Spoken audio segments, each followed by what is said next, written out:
So let's take you to the features of the real estate broker database. When you first log in, this is the general menu you're going to see. So we go to properties. That's the first thing we're going to look at. We're going to have a properties search window. We have a list of properties here, list of sample properties that's already been entered into this sample form of the database. Let's go ahead and add a new property. And we see the new property here, so I'm not going to put in all the information, but just for demo purposes. Property name, very good gardens. I'll just put, let's assume this is an apartment. Property type, oh, well, let's see, apartment.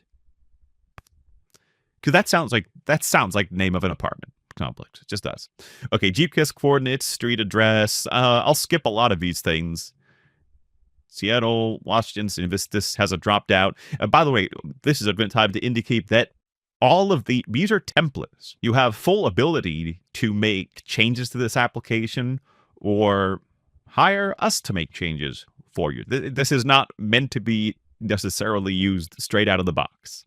Okay, so zip code, owner. Now we did populate a list of owners. So I'm just gonna pick someone here. So lot size, 5 acres. Year built, 2020, let's say. Building square footage. I'm not gonna put everything here. Start date is one of the search features. So I'll put today's date. And property status. Let's just say it's active. Service type, it's for rent. Broker, and we had, again, some data that we pre-populated the database with. And land value, commission, let's say 6%. Okay. Land value, 750,000. Building value, well, it's an entire complex, right? So let's put them in really big here. Total property value, list price, listing status, open. Hasn't been sold, supposedly hasn't been sold yet, so we would leave that blank. Okay. Features and expenses. Let's say there are 2 floors. There are 4 bedrooms, 2.5 bathrooms, no laundry room. It probably would come with a laundry room, but furnace, cooling, let's say HVAC. I'll leave the rest of this. I think we'll leave the rest of this blank.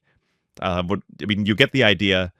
It's property staging, interactions. Okay, here, let's say 3 million. And I realize that land value and building value doesn't add up to that, but I figured there might be other things. And list price. Let's put the same amount. Okay. So there we go. I think that's, we got all that. And let's go back to the properties, and we can search property name, gardens. And we can search by owner, of course. Start date. That's why I enter the start date there. I didn't enter all the criteria, but there it is. Very good gardens, and we can bring this up, or we can go back to the search page and bring up one of these others. But again, you can control that. If you don't use GPS coordinates, we can take those out, or you can take those out. So again, not meant to necessarily be as used. And so these are just, again, these are some sample things we entered. Okay, so that's the properties. And we took it through the general information. We took it through the features, the expenses, the property staging. So now you can go, let's go to interactions. Actually, we didn't really do interactions. So add new interaction. Where interaction could be,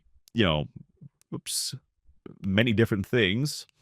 Interaction was packed. Let's keep today's day on it. Spoke with potential buyer. I suppose this is pretty open-ended. It can be anything. So maybe I can add something from the past. 12.1. Complex went on market. There we go. Okay. And the user, that's AE. That's just the username for the admin user I'm logged in with. This does have a login system, so you can have administrative users and, if you want, non-administrative users as well. Okay, let's go over now to clients and leads. So again, this is all pre-populated data. Last name, just put CH as a partial, and you'll get a few here. Um, some of these are clients, some of these are leads for buyers, active or inactive. And we can let's double click on one of these. Delbert Bushman. And you can see he has his own information here. Well, okay, so what properties has he linked to? None, it appears. Interactions, again, we can add a new interaction.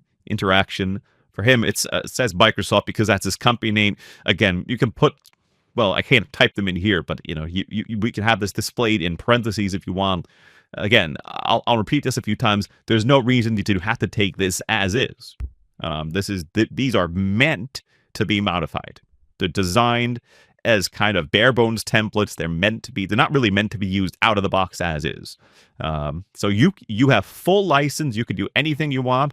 You can even resell it depending on the license that you purchase from us. There are different levels. Some allow you in-house use, some allow you commercial use, and that will be specified on the page where you download the template from. But did we do a search on clients and leads? Yeah, when we did that, company name.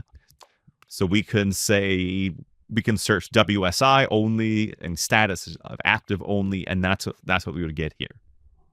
Okay, that takes us away from clients leads. Let's go down to brokers. And again, you get the idea. It's going to be pretty much the same thing. Last name, first name. We search for a broker type, a bronze level, and we want Jenny. We remember the broker's first name, but maybe we don't remember the last name, and you can search that way too. Pretty much the same thing. And of course, these are going to have, I'll go back to clients leads. These are also going to have linked properties and interactions. Again, we're talking about a client interaction for a client lead. So you might put in something like, oh, I don't know, we'll add it. We'll go ahead and add it. Show this client the property on 665 Main Street. Seemed interested, but not yet willing to date. And go something like that. Again, the interactions is pretty open-ended. They're basically notes, things that you want to remember. Brokers, it's going to be pretty much the same thing, as I said. You go to a broker, you're going to have linked clients. And in this case, this broker, Alice Johnson, is linked with clients, or has his client, Hattie Merrill, and has a start date. And is active. You can also look at commissions if there are any. So this one doesn't have a commission.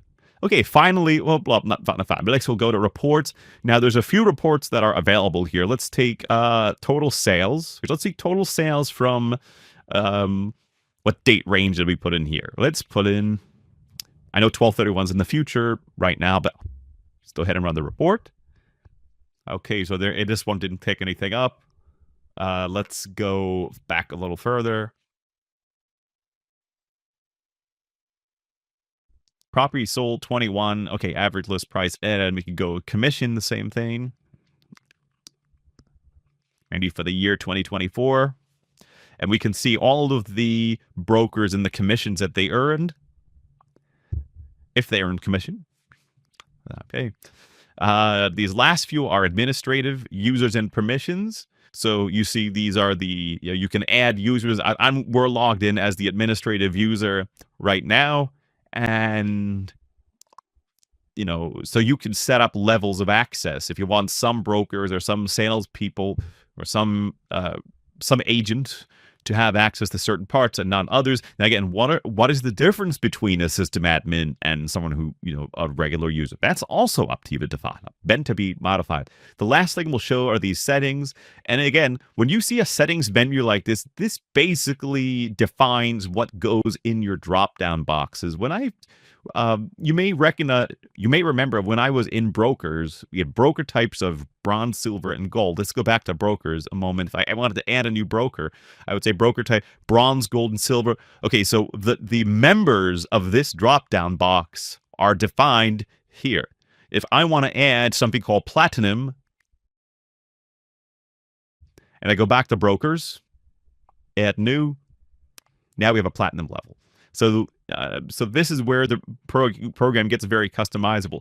You want ceiling fans. You can add heating if there's coal heating. I don't think any houses have coal heating these days, but maybe it's an old one. You can put coal heating here. Property staging, listing status, open, close, lost. And so again, this is meant to be customized. This is the main customization area, but let me just remind you, this is an open database. This can be modified if you want to add any feature to this, any screen. You want more reports in this, you want more detailed reports in this, we could do that. There's basically nothing that we cannot customize this database with. So that's the advantage that WSI gives you. This is not some out of the box product where just take it as is, and there's a feature you want. Well, you can contact the development team and they'll put it on their list, and maybe the next version in 2 years may or may not have that feature. If you've hired us to modify this database for you, and there's something that you need, we can have it for you as soon as you want. We can make any change at any time. Now, of course, there will be an extra cost for that, of course. If you know Access, or someone in your firm or agency knows Access, he or she can edit it himself. So there's nothing. So you or anyone else can modify this database, and that's the biggest part. That's the best part of what we offer here. So with that, I'm going to sign out, and that completes our preview of the real estate broker database. Thank you very much for watching, and if you have any questions, please contact us at our website at www.winningsolutionsinc.com. Thank you for watching.